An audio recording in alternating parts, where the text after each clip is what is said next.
wabarakatuh. Waalaikumsalam warahmatullahi wabarakatuh. Alhamdulillah, wassalatu wassalamu ala rasulillah. Asyhadu an la ilaha illallah wahdahu la syarika lah, wa asyhadu anna Muhammadan abduhu wa rasuluh. Amin. Yang kami hormati Ustaz Ahmad Ali Hasanuddin, pimpinan KTC Islahul Ummah Pracinantoro. Yang kami hormati Ustaz Imo Eko Nugroho, pengajar Pondok Pesantren Imam Marzuki Giriwoyo beserta dari tim Giriwoyo Mengaji. Yang kami hormati Ustaz dan Ustazah KTC Islahul Ummah Pracinantoro. Yang kami hormati Bapak Ibu jamaah rahimani wa rahimakumullah. Pertama-tama mari kita panjatkan puja dan puji syukur kehadirat Allah Subhanahu wa taala atas rahmatnya, atas nikmatnya yang telah Allah berikan, yang telah Allah cukupkan untuk kita semua. Sholawat beriringan dengan salam tidak lupa mari kita haturkan kepada manusia terbaik Nabi Allah Nabi Muhammad sallallahu alaihi wasallam. Berikut juga untuk para keluarganya, para sahabatnya, serta para pengikutnya yang setia menjalankan sunnah juga tuntunannya ila yaumil qiyamah. Kami ucapkan selamat datang di Masjid An-Nur Samiroto, selamat datang di KTC Islahul Ummah kepada Bapak Ibu jamaah rahimani wa rahimakumullah. Kami ucapkan juga jazakumullahu khairan. Terima kasih banyak yang telah menyempatkan waktunya untuk hadir di kajian sore hari ini. Semoga Allah membalas panjenengan semuanya dengan kebaikan.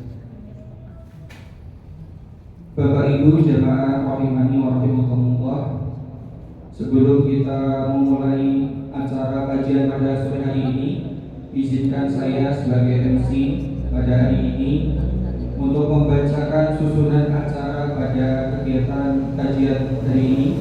Yang pertama adalah pembuka, yang kedua ada tasbih Quran, pembacaan ayat suci Al-Quran yang insya Allah akan dibacakan oleh Ananda Ataya Banat Sanzahin. Yang ketiga insya Allah kita ada sesi tilawah bersama yang akan dipandu oleh Al-Ustaz Hasan. Yang keempat yaitu acara inti dengan materi fikih sholawat kepada Nabi Sallallahu Alaihi Wasallam yang akan disampaikan oleh Al-Ustaz Bimo Eko Nugroho, pengajar Pondok Pesantren Imam Marzuki Giriwoyo, dan insya Allah kita juga akan buka sesi tanya jawab. Dan acara yang terakhir penutup. Mari kita awali kajian hari ini dengan membaca basmalah secara bersama-sama. Bismillahirrahmanirrahim. Selanjutnya memasuki acara yang kedua, pembacaan ayat suci Al-Quran yang akan dibacakan oleh Ananda Ataya Banat Sanzahin. Waktu dan tempat kami persilahkan.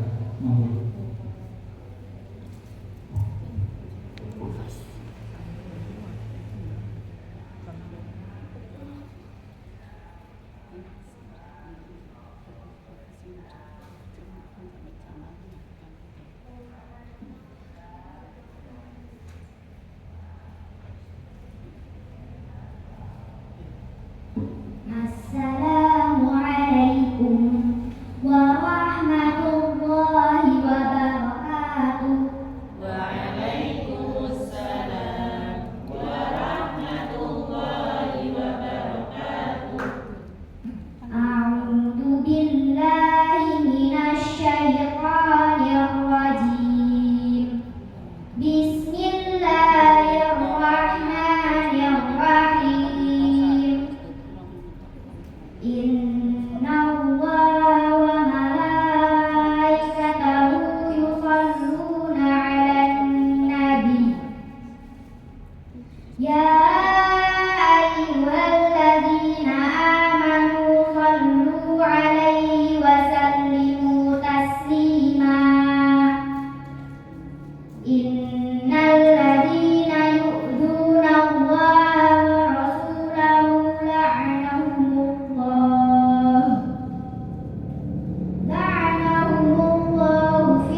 Selanjutnya kita memasuki acara yang ketiga, yaitu tilawah Al-Quran yang akan dipandu oleh Ustadz Hasan. Kepada beliau waktu dan tempat kami persilahkan.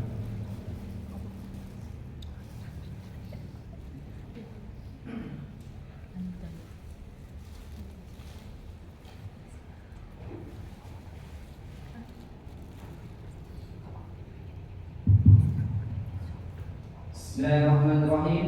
Assalamualaikum warahmatullahi wabarakatuh. Waalaikumsalam warahmatullahi wabarakatuh. Alhamdulillahilladzi bi ni'matihi tatimmus shalihat. Hamdan katsiran thayyiban mubarakan fihi. Asyhadu an la ilaha illallah wahdahu la syarika lah.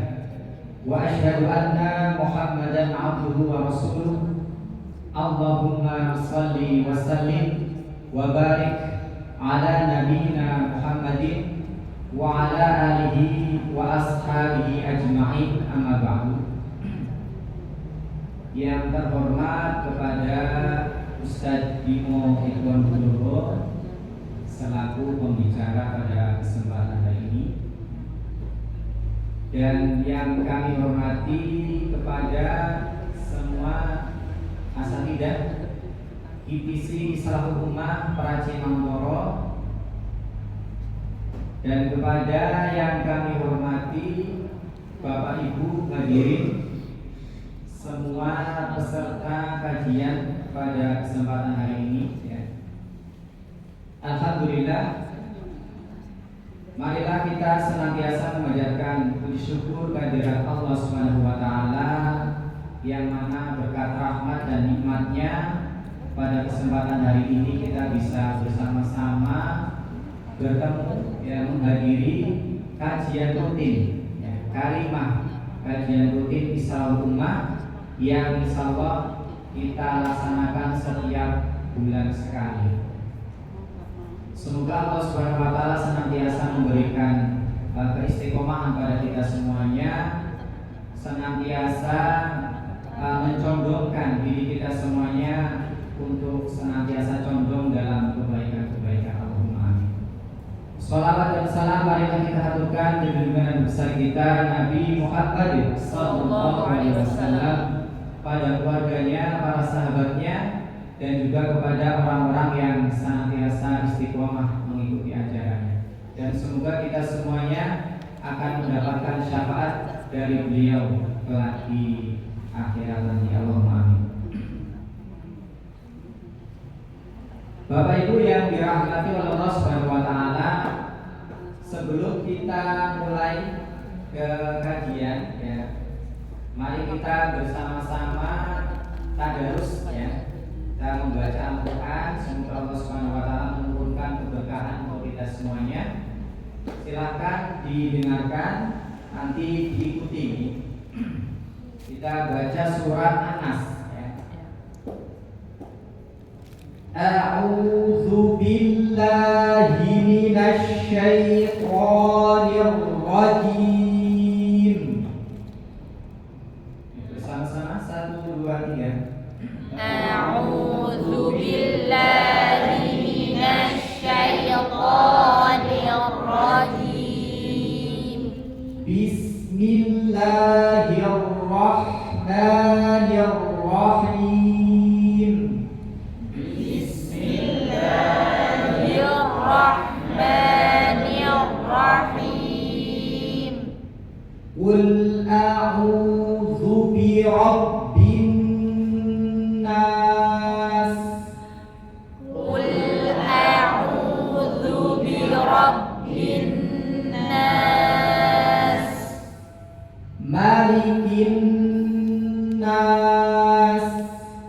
Malikin nas. Ilahin nas. Ilahin nas. Min syarril waswasil khannas. Min syarril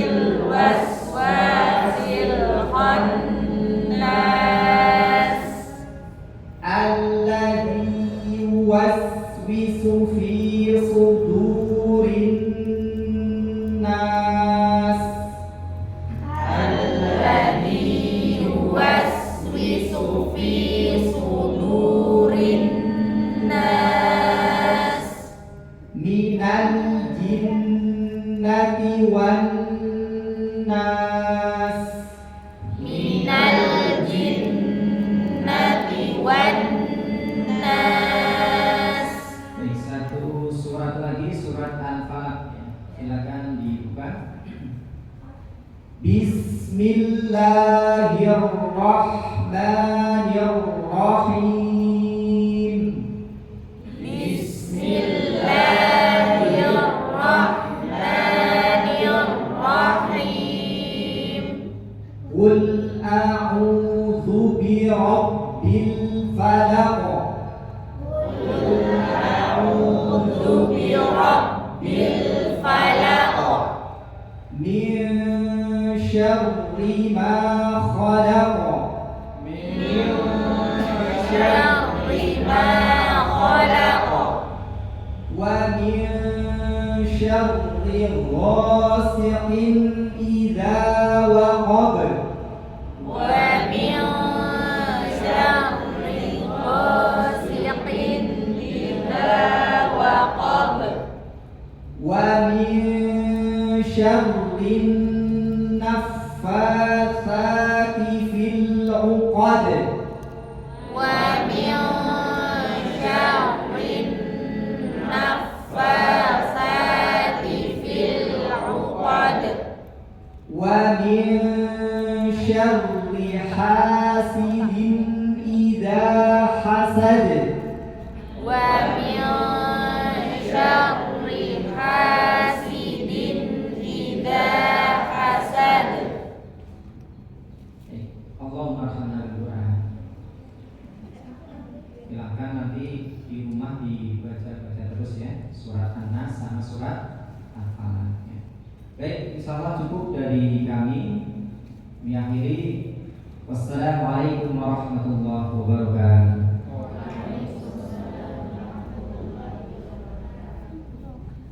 Barakallahu fiik, jazakallahu khairan kepada ustaz-ustaz yang telah memimpin untuk tilawah bersama surat An-Nas dan surat Al-Falaq.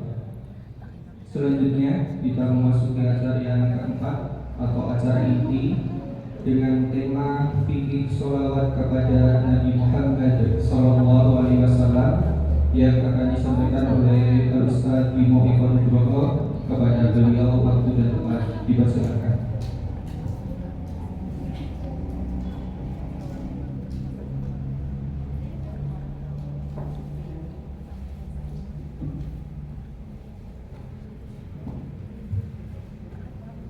Bismillahirrahmanirrahim. Assalamualaikum warahmatullahi wabarakatuh. Wabarakatuh.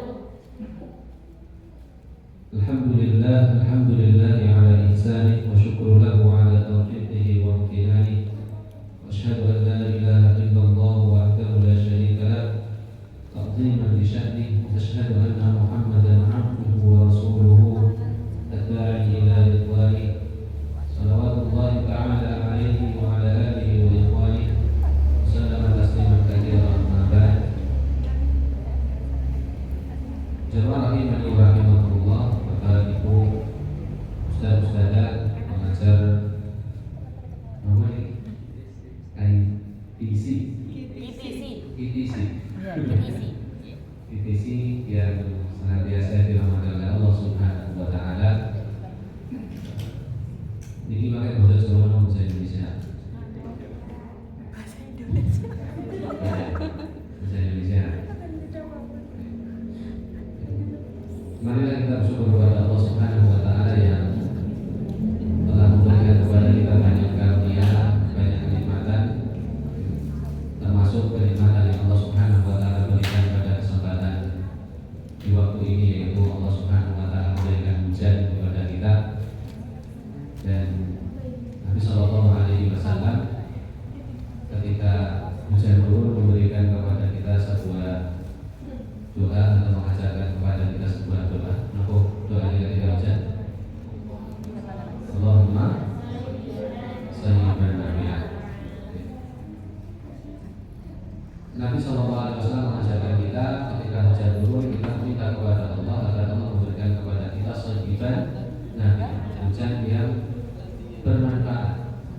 Loh, kenapa Nabi Shallallahu Alaihi Wasallam memerintahkan kepada kita agar berdoa agar Allah menjadikan hujan ini hujan yang bermanfaat? Karena di waktu-waktu tertentu Allah pernah menjadikan hujan ini sebagai musibah untuk sebagian kaum. Ya. Kita tahu bahwa umatnya Nabi Lut pernah dibinasakan oleh Nabi oleh Allah Subhanahu Wa Taala dengan hujan. Faham korna alaihi matara basa amatarul munzari. Tapi hujannya bukan hujan air, hujan jatuh. Ya, jadi selama di rumah jangan itu hujannya masih hujan air, maka jangan kami bersyukur kepada Allah Subhanahu Wa Taala. Mundur lagi, Allah Subhanahu Wa Taala juga pernah menjadikan hujan ini sebagai tentara yang menghancurkan orang-orang yang memusuhi Allah dan Rasulnya, yaitu ketika di zaman Nabi Nuh alaihi salam. Allah menjadikan air dari langit dan dari bumi. Kemudian air itu bertemu menjadi banjir yang membinasakan orang-orang yang tidak mau mengikuti Nabi Nuh alaihi salam. Nah, sehingga Rasul memerintahkan kepada kita agar berdoa agar Allah menjadikan hujan yang turun kepada kita menjadi hujan yang bermanfaat, menjadi hujan yang penuh rahmat kepada kita semua. Kemudian ketika hujan itu selesai, ketika hujan itu reda, Rasul juga mengajarkan sebuah doa kepada kita. Apa doanya? Mudirna bifadlillahi warahmatihi. Nah, jemaah rahimahullah, pada kesempatan sore hari ini kita akan ngaji bersama-sama, dan tema kita sebagaimana sudah dengan lihat di layar, tema kita adalah bikin sholawat kepada Nabi Muhammad Sallallahu Alaihi Wasallam. Kenapa saya menyampaikan materi bikin sholawat? Ada beberapa hal yang mendasari kenapa saya menulis dan menyampaikan materi ini kepada panjenengan semua. Yang pertama, bahwa sholawat ini merupakan salah satu tanda cinta seseorang kepada Nabi Muhammad Sallallahu Alaihi Wasallam. Ya. Karena tanda cinta kepada Nabi Sallallahu Alaihi Wasallam itu banyak. Di antaranya adalah kita melaksanakan apa yang menjadi perintah Nabi dan menjauhi apa yang menjadi larangan Nabi Sallallahu Alaihi Wasallam. Allah Subhanahu Wa Taala berfirman, "Wa ma atakumur rasul fakhudhuhu wa ma nahakum anhu fantahu." Apa yang Rasul ajarkan kepada dia, fakhudhuhu, ambillah. Wa ma nahakum anhu fantahu, dan apa yang Rasul larang, maka jauhilah. Demikian pula Allah Subhanahu Wa Taala sudah berfirman, "Qul in kuntum tuhibbunallah fattabi'uni yuhibbukumullah." Di antara tanda cinta kita kepada Allah adalah mencintai Rasul. Dan di antara tanda cinta kita kepada Rasul adalah mengikuti petunjuk Rasul Sallallahu Alaihi Wasallam. Kemudian tanda cinta kepada Nabi Sallallahu Alaihi Wasallam yang lain adalah kita mempelajari sirahnya, kita mengenal Nabi Sallallahu Alaihi Wasallam. Sebagaimana orang ketika mencintai orang baik, pasti dia akan kenal dengan orang yang dia cintai. Gitu. Misal suami istri lah, suami pasti tahu tentang apa yang ada pada istrinya, dan istri pasti tahu tentang apa yang ada tentang suaminya, atau sesuatu yang ada pada diri suami. Kenapa? Karena mereka berdua saling mencintai. Demikian pula ketika kita mengaku cinta kepada Nabi Sallallahu Alaihi Wasallam, kita juga harus mempelajari sirahnya, kita juga harus mempelajari perjalanan hidup Nabi Sallallahu Alaihi Wasallam. Dan saya kira tidak terlalu banyak di antara kita yang benar-benar mengenal sirah Nabi. Contoh, Nabi itu punya anak atau tidak? Punya. Berapa jumlah anaknya?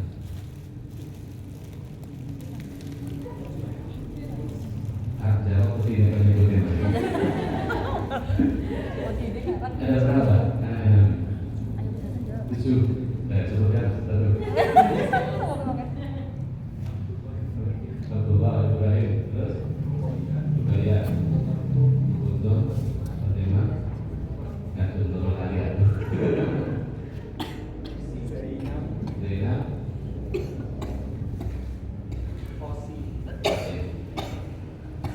istri Nabi ada berapa? Banyak. Ada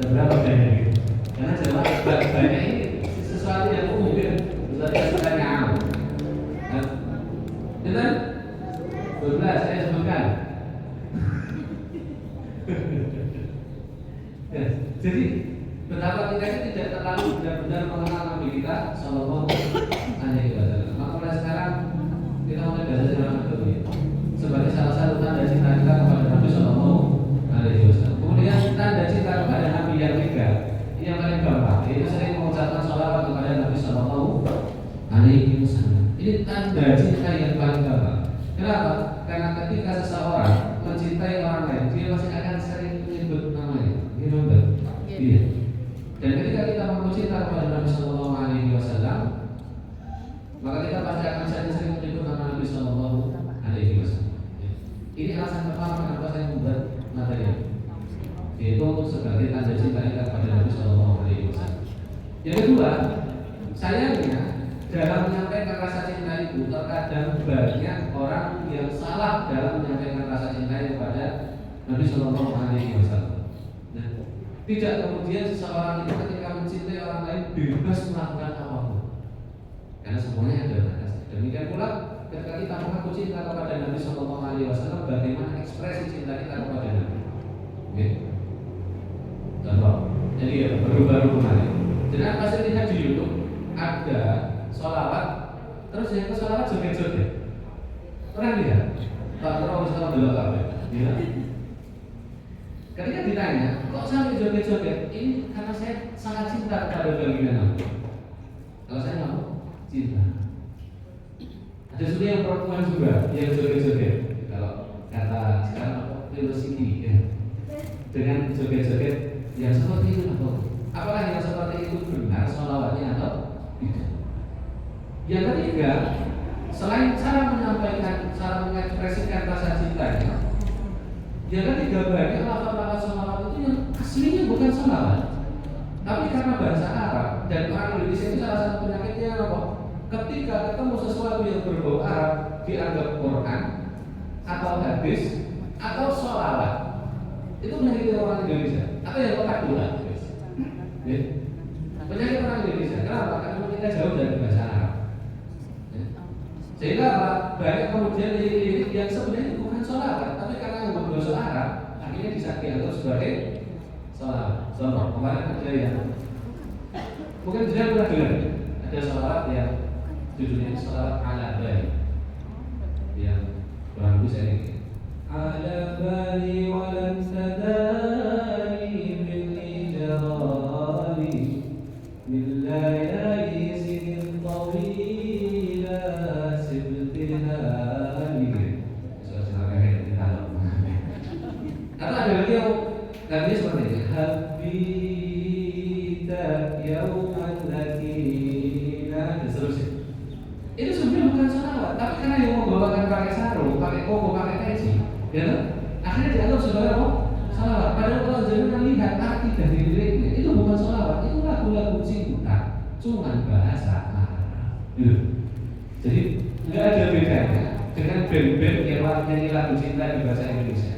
Cuman bedanya itu pakai bahasa Arab, yang melantunkan itu pakai peci, pakai sarung, pakai koko.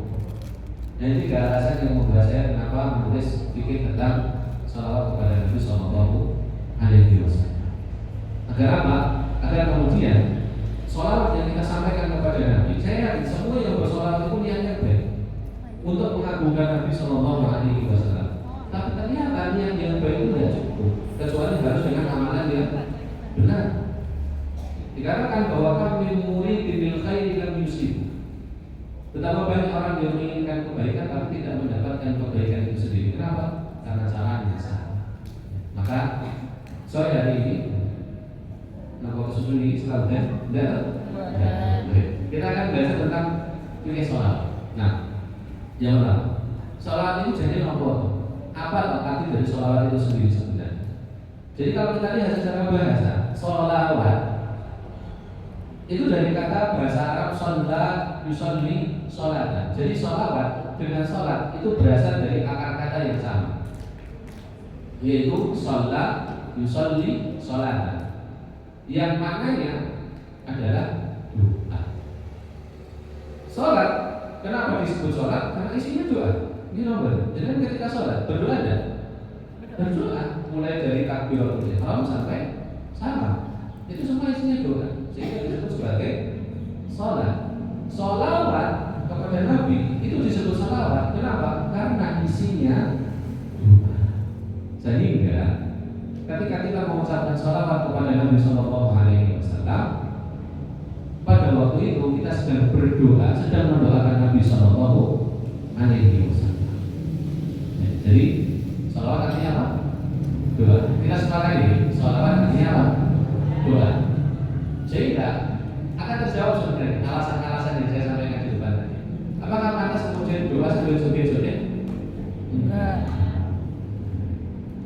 Kemudian makna sholawat, salam dan barakah.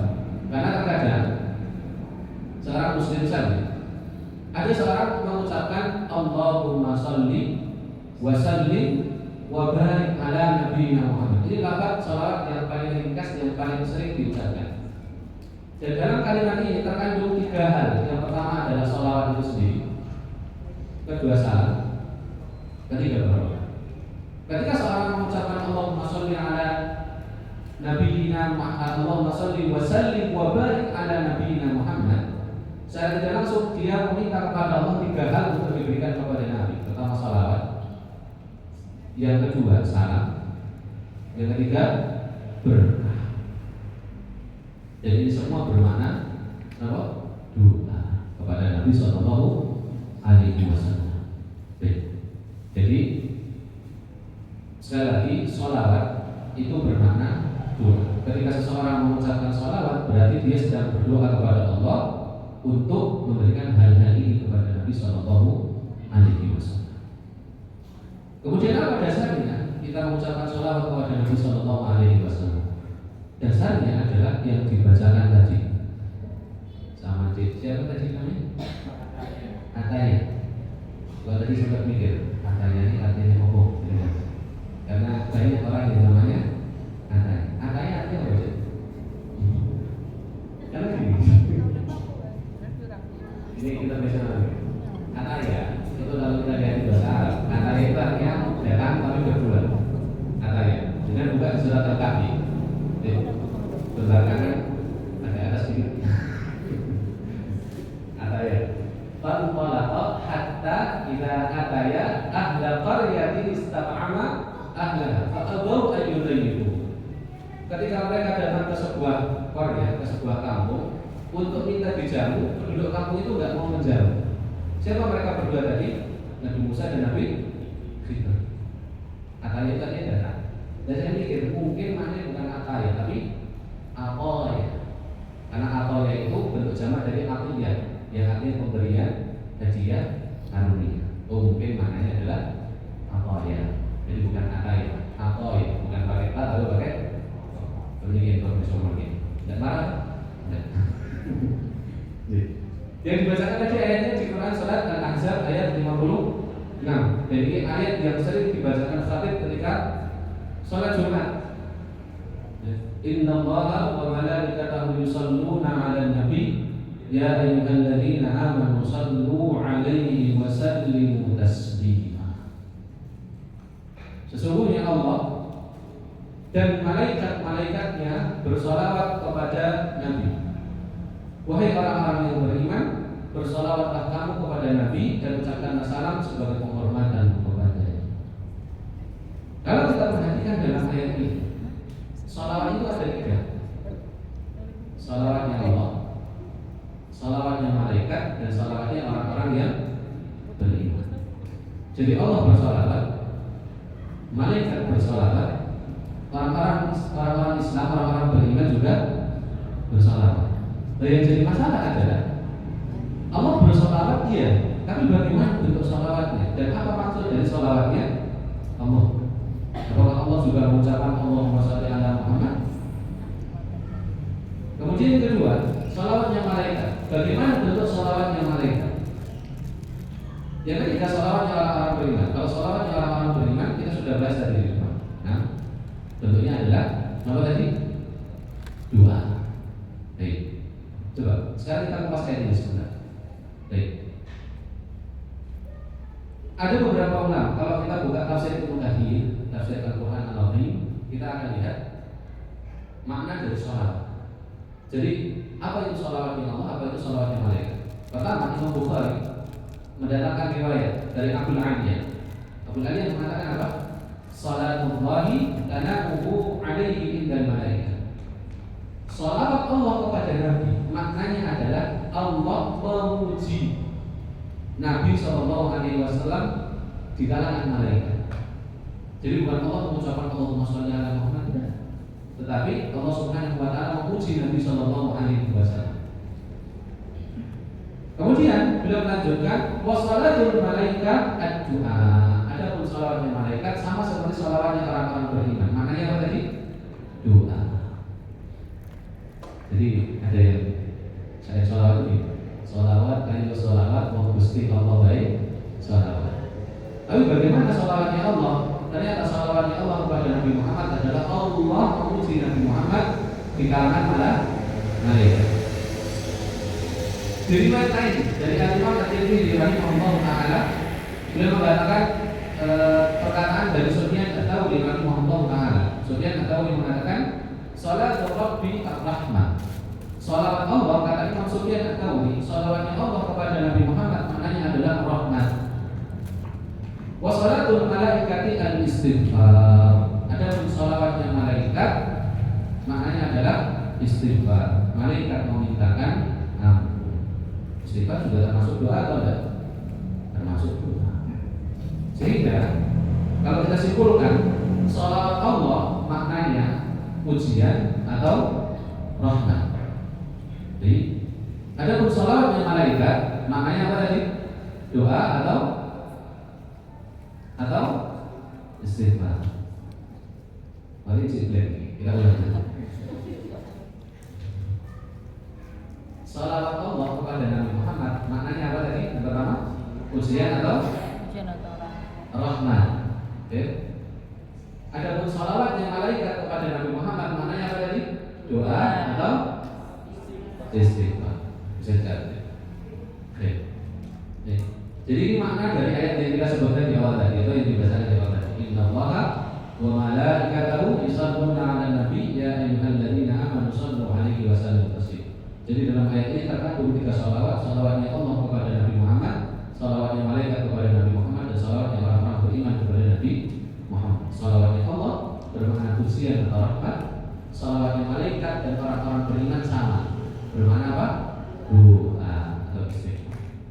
Jadi yang ketiga, jamaah rahimahullah, apa hukum bersalawat ketika disebutkan nama beliau? Apa hukum bersalawat ketika kita mendengar nama Nabi Muhammad SAW?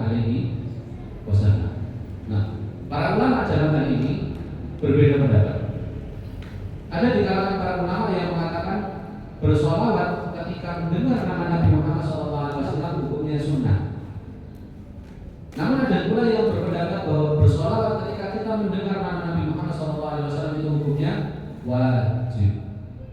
Nah, dan yang mengatakan wajib, artinya para ulama yang menghukumi bahwa bersolawat ketika mendengar nama Nabi SAW itu hukumnya wajib, mereka berdalil dengan beberapa dalil dari Al-Quran dan juga dari hadis. Di antaranya adalah yang pertama ayat Innallaha wa malaikatahu yusholluna 'alan nabi ya ayyuhalladzina amanu shallu 'alaihi wa sallimu taslima.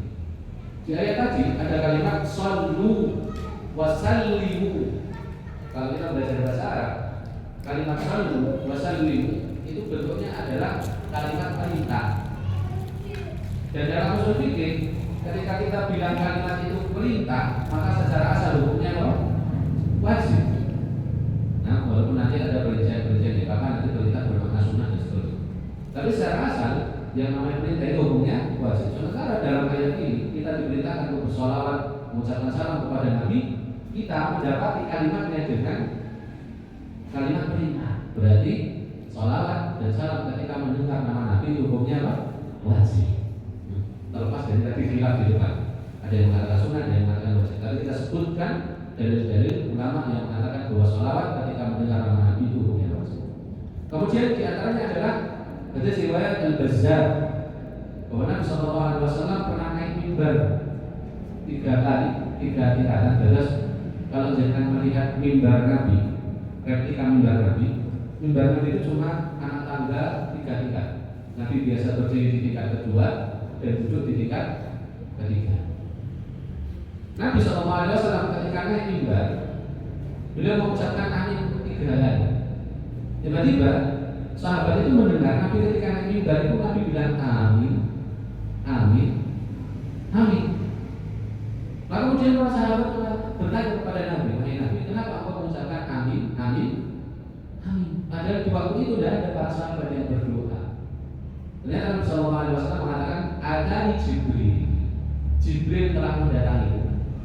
Sahabat tahu tidak ada, karena Jibril ini baik. Nah, maka Jibril mengatakan, ya Muhammad, rahimah kumriin. Celakalah seseorang atau terhinalah seseorang. Dzukirtu indahu falam yusalli alaik, falam yusalli alaik. Dzukirta indahu falam yusalli alaik. Engkau namamu disebutkan di sisinya sementara dia tidak mau bersolawat kepadamu. Coba, Jibril mendoakan kecelakaan bagi orang yang tidak mau bersolawat ketika mendengar nama Nabi. Berarti solawat itu hukumnya apa? Wajib. Hadis lain, Nabi SAW bersabda, "Man dzukirtu indahu fa nasiya salata alayya khati'a tariqal jannah." Barang siapa yang namaku disebutkan di sini, kemudian lupa untuk bersolawat, bayangkan, lupa, maka dia telah kehilangan jalan menuju surga. Artinya jalannya tidak dimudahkan menuju surga. Di hadis lain Nabi SAW juga bersabda, "Al-bakhilu man dzukirtu indahu falam yusalli alayhi." Al-bakhil, apa bakhil? Pelit, medit, setel orang Jawa. Orang pelit itu bukan orang yang tidak mau berbagi. Karena Nabi SAW al-bakhil, orang yang pelit itu adalah man dzukirtu indahu falam yusalli alayya. Orang yang disebutkan nama aku tapi dia tidak mau bersolawat kepadaku. Orang yang tidak mau solawat divonis apa oleh Nabi tadi? Bakhil. Bakhil sifat terpuji atau tercela? Tercela. Kemudian di hadis lain Nabi SAW mengatakan apa? Majalasa qaumun majlisan lam yadhkurullaha fihi wa lam yusallu alayya atau walam yusalli walam yusallu ala nabiyyin illa kana alaihi biyah. Tidaklah orang yang duduk satu majelis atau sekolah panjenengan sedaya duduk satu majelis tidak mengingat-ingat Allah, tadi sudah mengingat Allah, baca Quran tadi. Kemudian tidak bersolawat kepada Nabi, solawat sudah. Nah, kalau dua hal ini tidak dipenuhi dalam satu majelis, kata Nabi, alaihi biyah, mereka akan mendapatkan kerugian. Fa insya'a 'adzabahu wa insya'a ghafara. Kalau Allah berkehendak Allah akan mengadab mereka, kalau Allah berkehendak Allah akan ampuni mereka. Coba, orang yang tidak bersolawat ketika di majelis diancam apa? Dapat kerugian dari Nabi SAW, dari Allah Subhanahu wa taala. Di hadis lain Nabi SAW juga mengatakan, "Haitsu ma kuntum fasallu 'alayya, fa inna salatakum tablughuni sallallahu alaihi wasallam." Dimanapun kalian berada, maka ucapkan sholawat kepadaku. Karena dimanapun kalian mengucapkan sholawat, sholawat kalian akan disampaikan kepada Allah Subhanahu wa taala. Dalam hadis ini ada perintah shollu. Itu kalimat-kalimat, berarti hukumnya apa? Wajib. Ini diantara dalil-dalil para ulama yang mengatakan bahwa bersolawat setelah disebutkan nama Nabi itu hukumnya wajib. Dan itu terserah jenengan mau mengambil pendapat yang sunnah atau mau mengambil pendapat yang wajib. Tapi untuk kehati-hatian, setiap disebutkan nama Nabi SAW, kita mengucapkan sholawat kepada beliau. Nah, kemudian apa keutamaan sholawat kepada Nabi SAW? Kenapa kemudian kita harus bersolawat kepada beliau? Karena di dalamnya banyak keutamaan. Yang pertama, sholawat itu sendiri adalah ibadah. Nah, karena ketika seseorang itu bersolawat, dia telah mengerjakan perintah Allah Subhanahu wa taala. Tadi Allah menyuruh kita untuk bersolawat. Shallu alaihi wa sallimu taslima. Berarti Allah memerintahkan sesuatu. Perintah Allah itu ibadah atau bukan? Ibadah atau bukan? Ibadah. Allah kalau memerintahkan sesuatu itu jadi ibadah atau tidak? Jadi ibadah. Contoh, wa aqimus sholata, dirikanlah sholat. Jadi sholat itu ibadah bukan? Ibadah. Wa atuz zakat, dan bayarlah zakat. Zakat itu ibadah atau bukan? Ibadah. Jadi setiap apa yang Allah perintahkan kepada kita berarti hal itu adalah ibadah. Termasuk sholawat tadi. Allah memerintahkan kepada kita berarti yang Allah perintahkan tadi sholawat tadi adalah ibadah. Karena tidak mungkin Allah memerintahkan kepada kita hal-hal yang buruk. Nah. Yang kedua, dengan bersolawat secara tidak langsung kita sudah meneladani para malaikat. Karena tadi disebutkan di ayat Al-Ahzab bahwa yang bersolawat itu tidak hanya manusia, bahkan Allah sendiri bersolawat. Para malaikat pun juga bersolawat. Sementara para malaikat adalah hamba-hamba yang paling saleh di sisi Allah Subhanahu wa taala. Allah Subhanahu wa taala mengatakan la ya'suna Allaha ma amarahum wa yaf'aluna ma yu'marun. Para malaikat itu tidak pernah mau maksiat Allah. Beda sama kita manusia. Manusia hamba yang senantiasa bermaksiat kepada Allah Subhanahu wa taala. Adapun malaikat, mereka adalah hamba yang tidak pernah bermaksiat kepada Allah. Wa yaf'aluna ma yu'marun. Dan mereka senantiasa melaksanakan apa yang diperintahkan kepada mereka.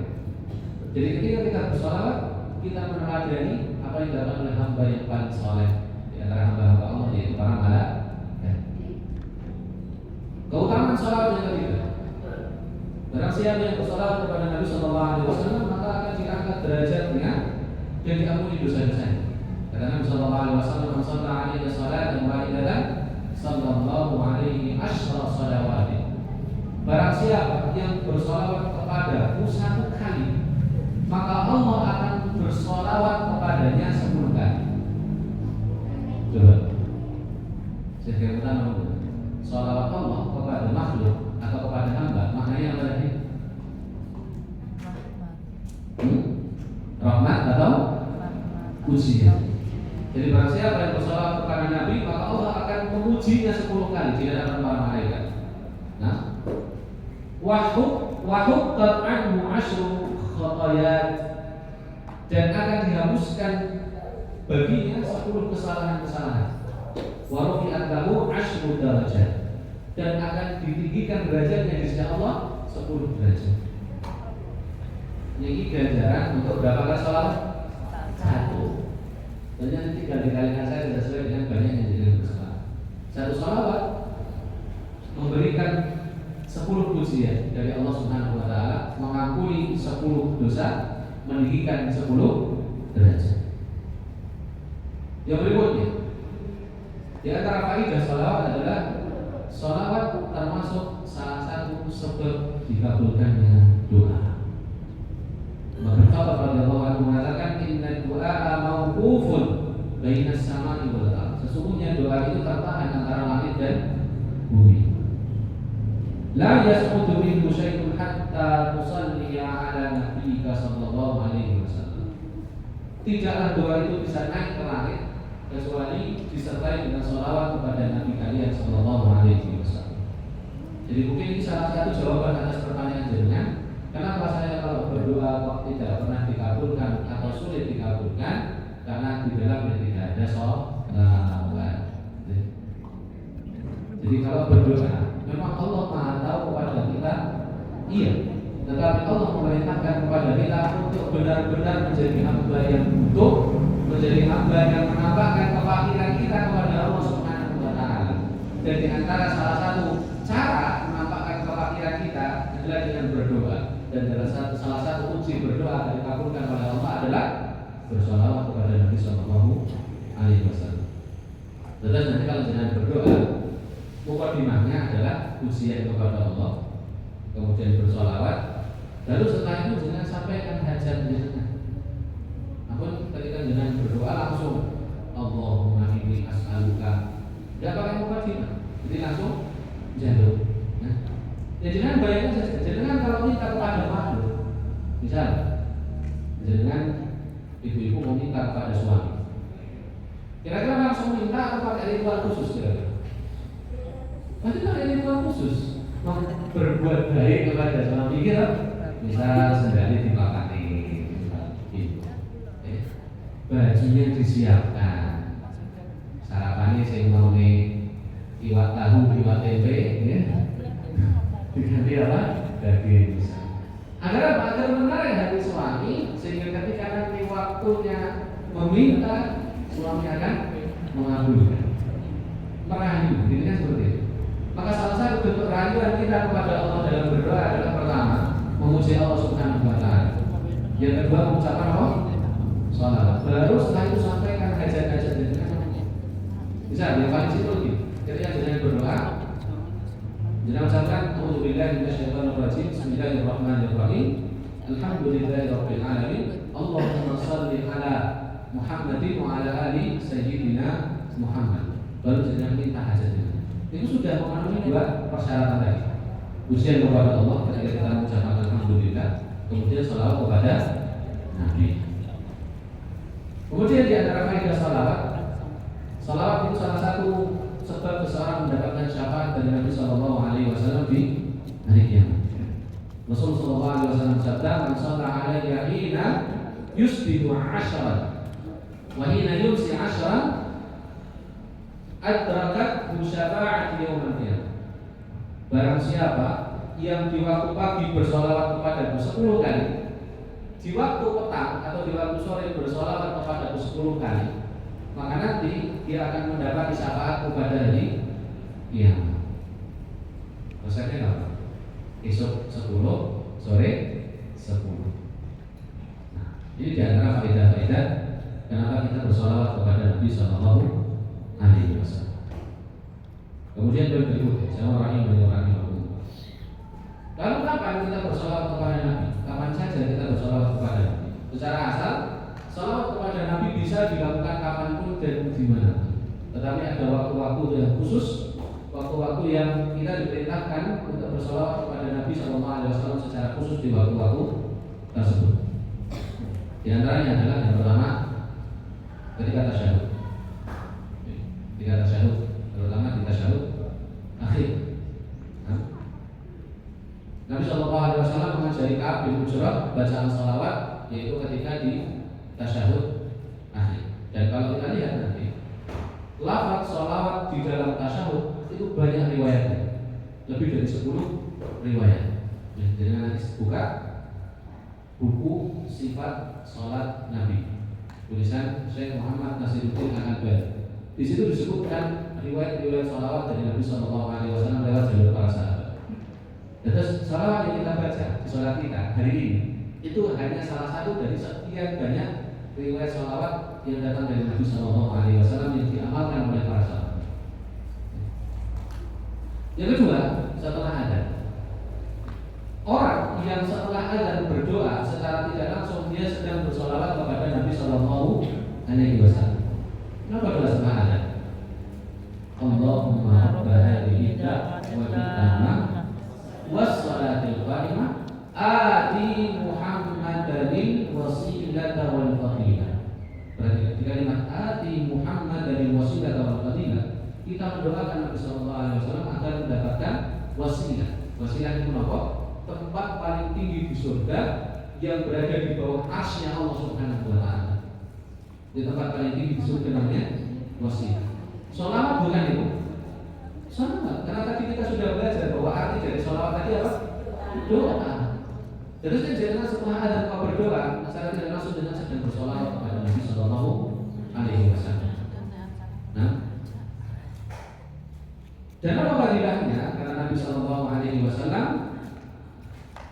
faman sa'ala lil wasilah tahallat lahu syafa'at. Barang siapa yang memintakan kepada wasilah lewat doa dari Nabi Muhammad dari wasilah atau fadilah wa maqam mahmud dari Nabi Muhammad. Barang siapa yang membaca doa itu, maka Nabi Sallallahu Alaihi Wasallam halat lahu syafa'at, maka dia berhak untuk mendapatkan syafaat di hari kiamat.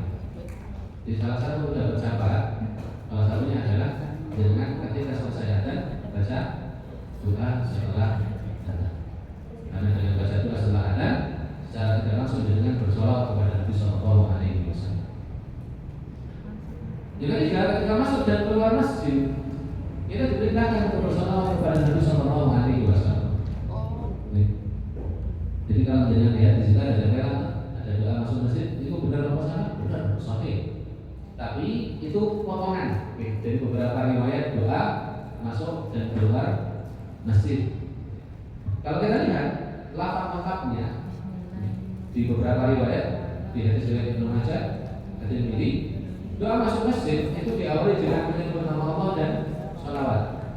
Misal masuk masjid, Bismillah, wassalamu ala Rasulillah, Allahumma gfirli dunubi waftahli abwaba rahmatik. Jadi kayak dulu nanti di apa? Di hafalkan gambar. Usman berapa kok? Selagi berfungsi. Tidak apa-apa, kita hafalkan baik. Bismillah. Bismillah. Wassalamu ala Rasulillah. Wassalamu ala Rasulillah. Allahumma gfirli Allahumma gfirli dunubi dunubi waftahli abwaba rahmatik. Bismillah wassalamu ala Rasulillah. Allahumma gfirli dunubi waftahli abwaba rahmatik.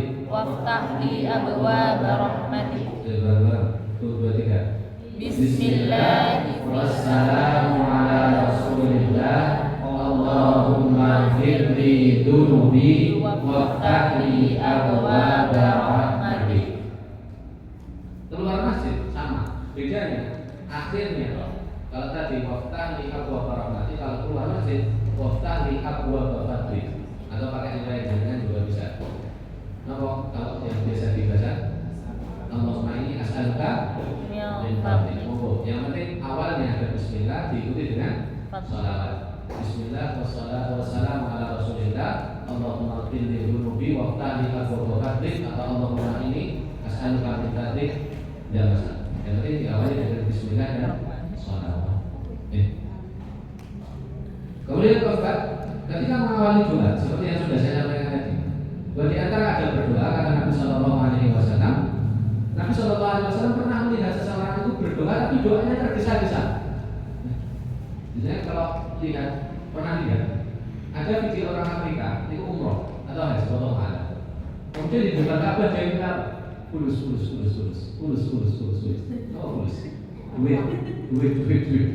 Kata orang Pakistan yang sampingnya, Allahumma inni as'aluka al-jannah wa a'udzubika minan nar. Nah, al-jannah wa nar tsumma fulus. Kita surga dan neraka terus duit. Tapi karena doanya di tempat mustajab, akhirnya kalau kita lihat ya, sekarang dia jadi miliar dari Amerika. Tapi jangan ditiru. Jangan ditiru. Karena ada yang kurang. Ya. Ada berdoa kata Rasulullah ya. Ketika melihat orang yang tergesa-gesa ketika berdoa, kata Nabi apa? Ajilan. Orang ini terburu-buru ketika berdoa. Tsumma da'ahu, kemudian Nabi memanggilnya. Kemudian Nabi Shallallahu Alaihi Wasallam mengatakan, "Idza shalla ahadukum falyabda bi tahmidillahi wa tana'i." Kalau di antara kalian itu berdoa, maka mulailah dengan memuji Allah Subhanahu wa taala wa tana'i alaihi dan menyanjungnya. Tsumma liyusalliya 'ala Nabi sallallahu alaihi wasallam. Kemudian setelah itu bersolawat kepada Nabi sallallahu alaihi wasallam. Tsumma liyad'u ba'du bima syaa. Kemudian setelah itu baru berdoa dengan apa yang dia kehendaki.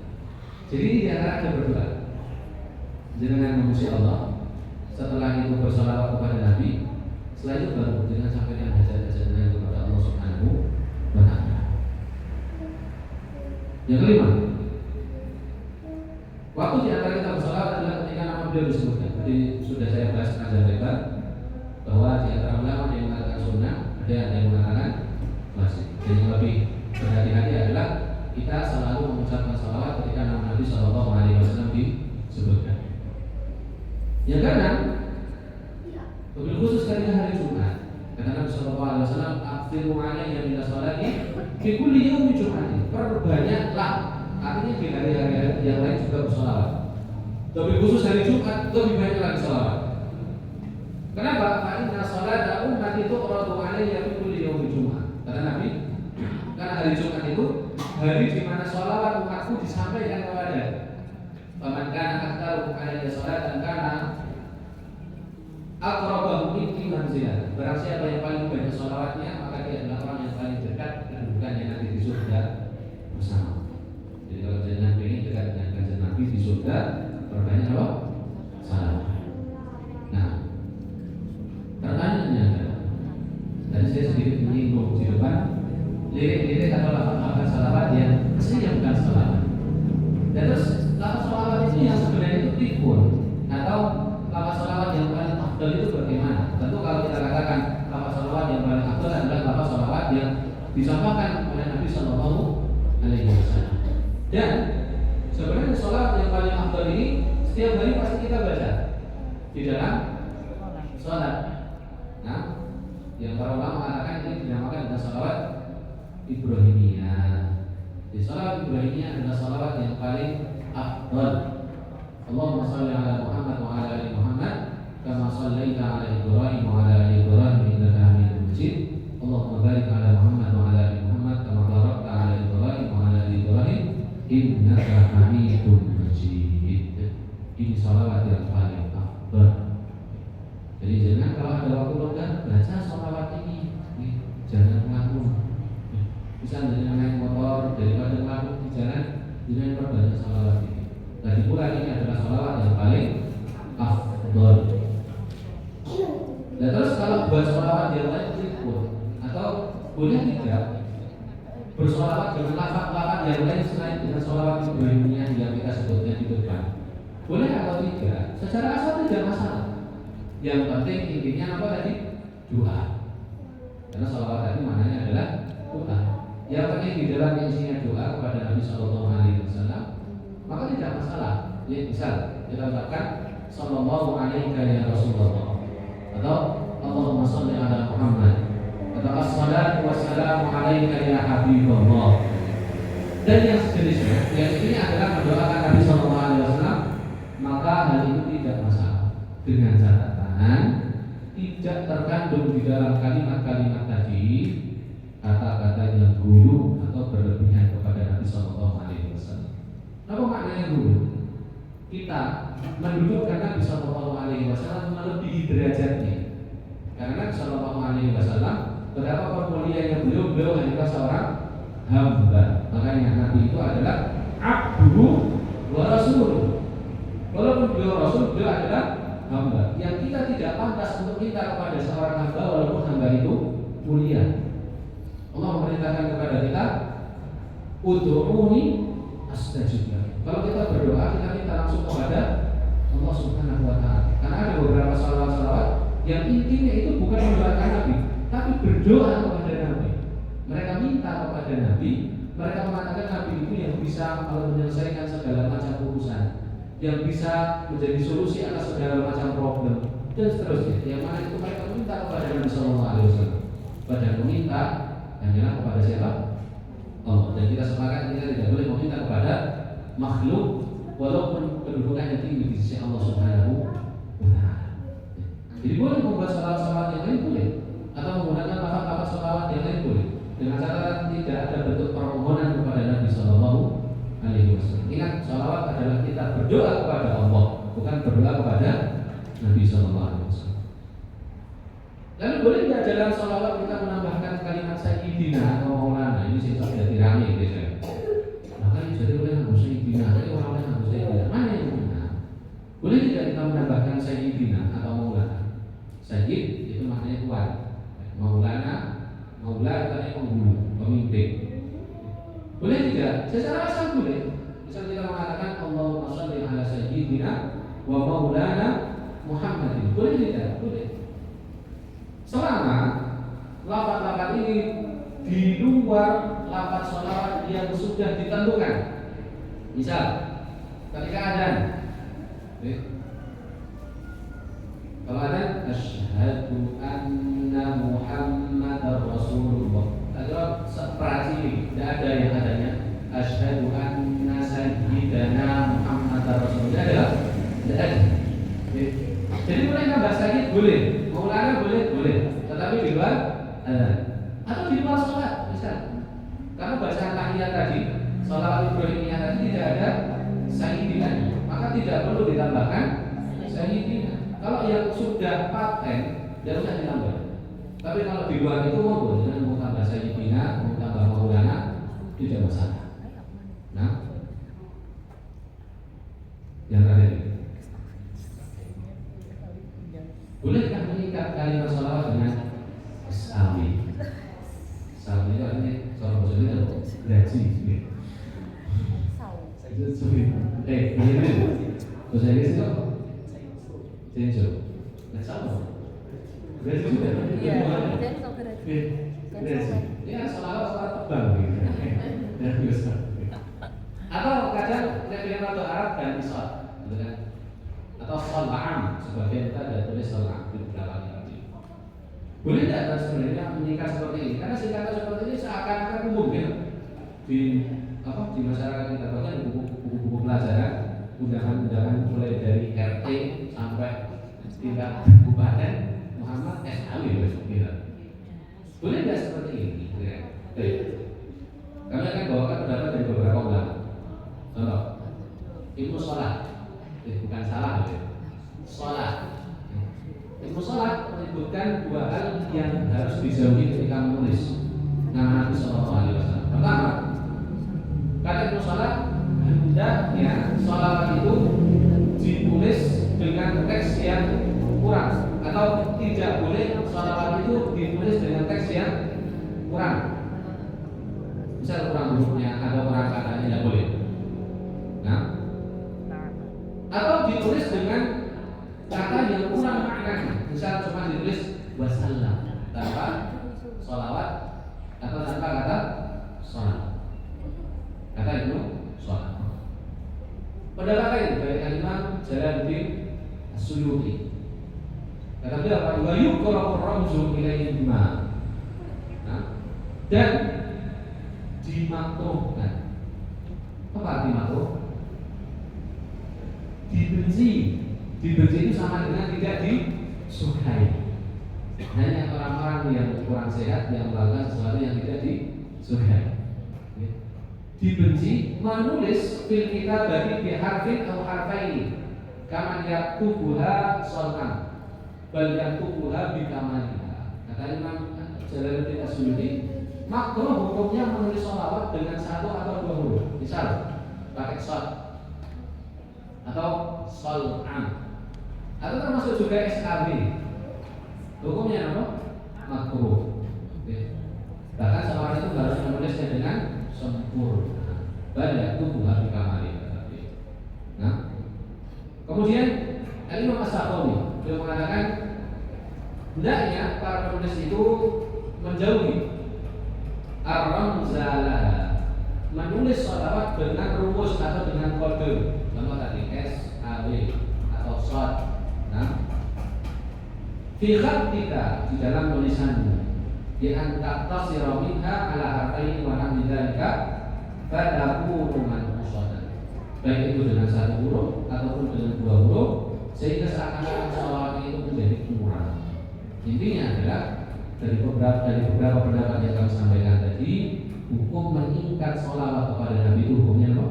Makruh atau tidak disukai. Kemudian jangan sudah ngaku cinta kepada Nabi. Orang itu kalau cinta nulis nama kekasihnya itu pasti lengkap. Apalagi kekasih kita yang paling bisa mencari adalah Nabi Sallallahu Alaihi Wasallam. Maka ketika nulis, baik itu dengan bahasa Arab atau bahasa Indonesia, usahakan tuliskan dengan lengkap. Rasulullah Sallallahu Alaihi Wasallam. Nek malas tulis di WA juga di copy paste. Jadi tidak ada alasan bagi kita untuk meningkat. Tapi pula seandainya penulis Sallallahu Alaihi Wasallam itu tidak menghabiskan tinta satu biji.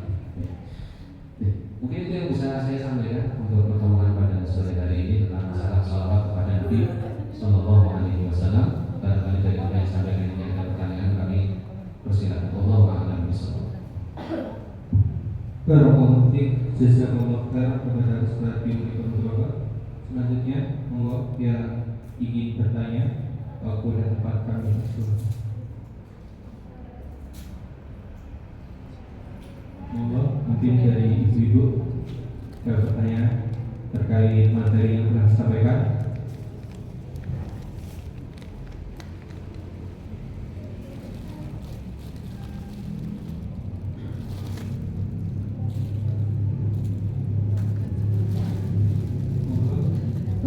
aku loh. Belum.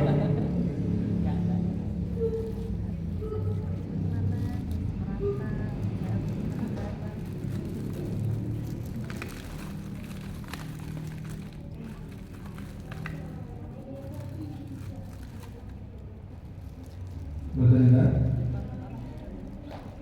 Pulau berarti sing angkat. Angkat Ustaz. Apakah tulisan misal menulis kalimat Allah Subhanahu wa taala ditulis SBT itu juga berlaku hukum? Ya. Sudah. Itu sebenarnya kemungkinan tidak ilmiah. Gitu. Kalau sholawat itu makruh, ditulis SAL, kira-kira SBY bagaimana? Kalau sholawat saja makruh, apalagi SBY itu aula lebih makruh lagi. Allah alam saya belum pernah mendapati kalau dikatakan haram Allah haram. Tapi minimal makruh sudah. Jadi termasuk menulis nama Allah Subhanahu wa taala, jangan disingkat. Jangan kalau doa itu kan pengennya dikabulkan semuanya loh. Bisa dengan minta uang 1 juta. Kan ini dapatnya 1 juta, nggak pengen dapat 550 gitu. Sementara dengan ketika menulis nama Allah, ketika menulis pujian bagi Allah, itu disingkat SBY. Kira-kira itu beradab atau tidak? Ini termasuk tidak beradab di hadapan Allah Subhanahu wa taala. Jadi mau itu nama Nabi atau nama Allah Subhanahu wa taala, tulislah dengan lengkap. Baik itu dengan menggunakan bahasa Arab ataupun dengan menggunakan bahasa Indonesia. Allah a'lam. Berkomunikasi justru pemakulan. Ada pertanyaan? Monggo. Monggo.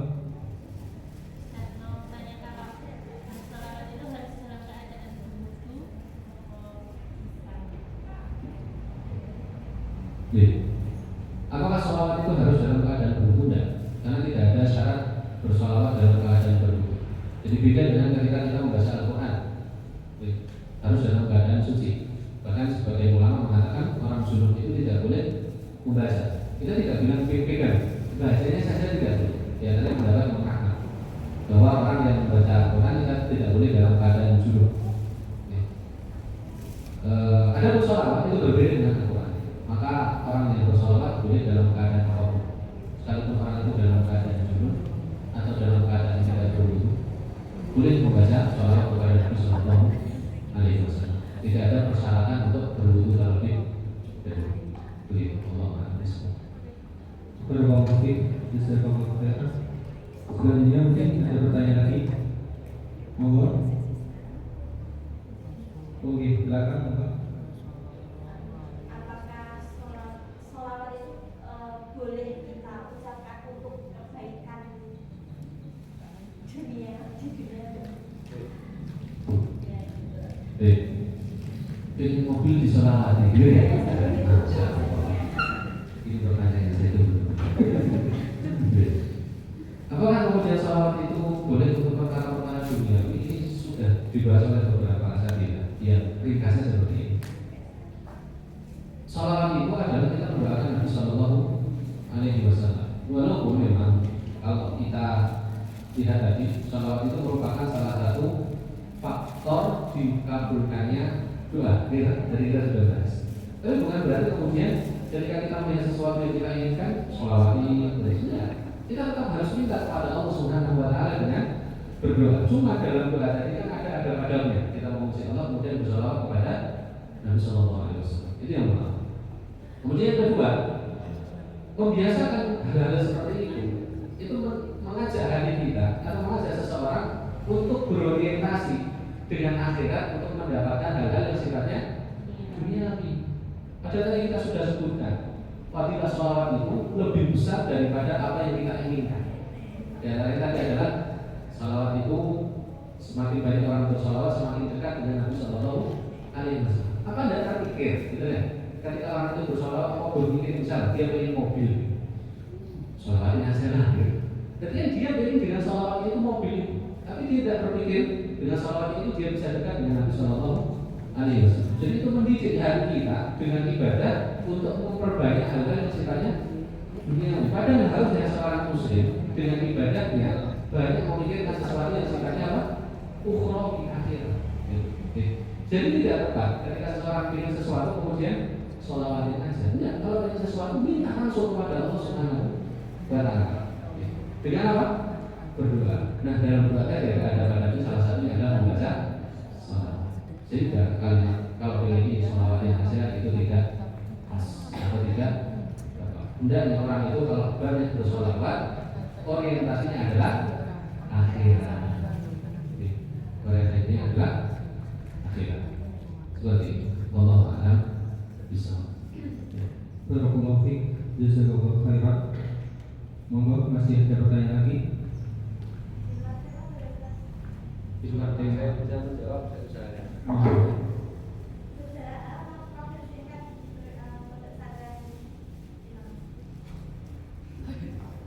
Ini pertanyaan atau pernyataan? Sejarah profil singkat Pondok Pesantren Imam Masyuri. Nanti broadcast di aman nih. Karena kalau sejarah itu meraih soalnya di sini. Lanjut. Ini Pondok Pesantren Imam Masyuri itu adalah pondok pesantren khusus putra seumuran SMA. Jadi kalau yang mendaftarkan dipastikan anak itu lulus SMP. Sudah berusia SMA atau lulus SMA tidak apa-apa. Jadi kita menerima lulusan SMP atau lulusan SMA. Yang ketiga, pondok kita bukan pondok yang sifatnya pendidikan formal. Jadi tidak ada ijazah formal. Ijazah SMA anak-anak nanti didapatkan di kerja paket. Dalam kita sudah bahas sama dengan kerja paket di BKBM. Jadi beberapa angkatan kemarin dapat ijazah SMA gratis, tidak harus bayar. Terus nanti dapat ijazah pondok. Jadi di pondok nanti pelajaran harian itu adalah pelajaran kimia, kitab bahasa Arab. Jadi pengantar kita atau bahasa kita adalah bahasa Arab. Karena memang salah satu program kita adalah program pendidikan bahasa Arab. Dan memang tidak ada target yang ada. Walaupun untuk target hafalannya kita tidak perlukan 30 khusus. Kalau ada yang 30 khusus, alhamdulillah. Tapi kalau seandainya itu tidak sampai 30 juz, kita hanya membatasi minimal 10 juz. 10 juz itu sepotongan. Tidak ada Imam Masjid bersama Ustaz. Karena tidak mungkin Imam Masjid baca 30 juz lengkap setiap hari. Kemudian apa lagi? Biaya. Ibu biasanya nanya biaya. Biaya modalnya berapa? Secara umum ada perubahan kadang dari tahun ke tahun, tapi secara umum biaya masuk itu 3.600.000. Itu sudah uang pangkal, kemudian perlengkapan dan yang lain sebagainya. Itu sekali bayar selama maulud. SPP per bulan berapa? 100.000. Makan 3 kali sehari. Jadi 100.000 itu makan 3 kali sehari, sekali sehari. Alhamdulillah. Yang perlu digarisbawahi bahwa pondok kami tidak ada pelajaran formal. Adanya pelajaran bahasa Arab, pelajaran ulum syariah, mulai dari yang paling dasar, nahwu, shorof, fikih, akidah dan seterusnya. Dan semuanya menggunakan kitab-kitab bahasa Arab. Nah, itu saksi-saksikan ini. Kalau sejarahnya nanti lebih panjang lagi, mulai dari awal peletakan fondasi sampai menggari botol terlalu panjang. Teman-teman, Monggo, begini teman-teman. Kita kira mana? Sabun? saya berikan satu catatan kalau tidak ada pertanyaan lagi. Tadi lupa saya sampaikan bahwa sholawat itu adalah ibadah yang sifatnya mandiri. Artinya sholawat itu tidak perlu dibaca secara bersama-sama. Jadi kan tetap bisa bersholawat walaupun hanya sendiri. Dan memang secara asal dibaca sendiri. Tidak perlu membuat satu majelis, kebiar-kebiar, rame-rame, mulai pakai soundboard. Cukup sendiri dan bisa dibaca kapanpun, dimanapun jenengan berada. Saya tidak menyinggung siapa dan siapa, tapi saya hanya mengajak kepada diri saya pribadi dan tentunya kepada panjenengan yang berada di kesempatan sore hari ini untuk bagaimana bisa mengamalkan sholawat sebagaimana yang dicontohkan oleh Nabi Sallallahu Alaihi Wasallam. Dan yang paling penting adalah sholawat tujuan kita untuk mendapatkan akhirat, tidak sekedar mendapatkan dunia. Dunia di sisi Allah Subhanahu Wa Taala itu hanya kecil. Yang besar adalah akhir. Kata Imam sholat Jumat, di setiap Jumat di sholat yang dibaca apa? Dan untuk ilmu nanti hayat dunia wal akhiratu khairun wa abqa. Kata Allah Subhanahu wa taala, bahkan banyak manusia itu, terutama orang kafir, untuk ilmu nanti hayat dunia, mereka itu lebih mengutamakan kehidupan dunia mereka, termasuk tadi soal nikah tadi. Mereka lebih mengutamakan kehidupan dunia. Padahal kalau mereka berpikir wal akhiratu khairun wa abqa, akhirat itu khair, lebih baik, wa abqa, dan lebih kekal. Berarti dunia itu sifatnya jelek dan juga sama. Nah, hanya orang yang tidak berakal saja yang mencari sesuatu yang sifatnya jelek dan sementara. Orang-orang yang berakal akan mencari sesuatu yang bagus dan sifatnya abadi. Mungkin itu yang saya sampaikan. Sallallahu alaihi wasallam. Wallahu a'lam. Barakallahu fiik.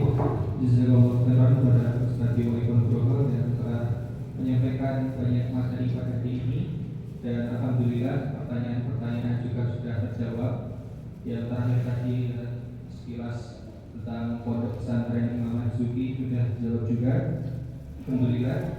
Tiba kita di penghujung acara.